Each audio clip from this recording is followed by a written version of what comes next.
Assalomu alaykum hammakasi. Aka ukalarimizmi? Ko'rsa bir baho bersa. Shu bir ikkita ukamiz shunday shu ishtog'ini ekan qilyapti.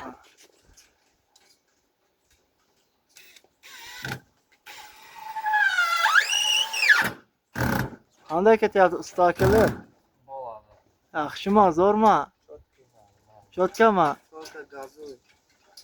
Qanday bo'layapti? Bu pagon metroga chipul bo'layapti endi. Olsa 1,5 mingdan pagonga bo'layapti. Nima qilyapsan? O tashni kim urdi? Sizlar urdingmi? Tashni kim urdi?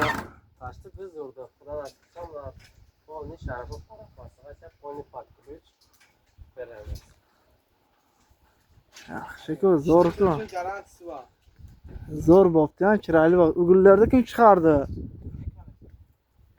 Ugullarni qarasa qanday zo'r chiqaribdi. Mana O'zbekistonda teradiku, shundan tashlamasmi?